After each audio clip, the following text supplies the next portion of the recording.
আফগানিস্তানের পূর্বাঞ্চলে শক্তিশালী ভূমিকম্পে ব্যাপক প্রাণহানি ঘটেছে। রোববার ৩১ আগস্ট স্থানীয় সময় রাতে আঘাত হানা এই ভূমিকম্পে এখন পর্যন্ত ৮০০ জন মানুষ নিহত হয়েছেন, আহত হয়েছেন অন্তত ২৫০০। ইউএস জিওলজিক্যাল সার্ভে জানিয়েছে স্থানীয় সময় গ্রিনিচ মান সময় রাত ১১টা ১৭ মিনিটে ভূমিকম্পটি আঘাত হানে। এর কেন্দ্রস্থল ছিল জালালাবাদের ২৭ কিলোমিটার পূর্ব উত্তর পূর্বে এবং ভূমিকম্পটির গভীরতা ছিল ৮ কিলোমিটার। রিক্টার স্কেলে এর মাত্রা ধরা পড়েছে ৬.০।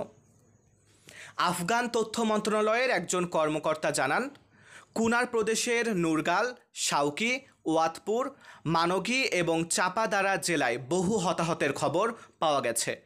তবে মৃতের সংখ্যা আরও বাড়তে পারে বলে আশঙ্কা করা হচ্ছে, কারণ বহু প্রত্যন্ত অঞ্চলের সঙ্গে এখনও যোগাযোগ সম্ভব হয়নি এবং উদ্ধারকারী দলগুলো ওই সব এলাকায় পৌঁছানোর চেষ্টা করছে।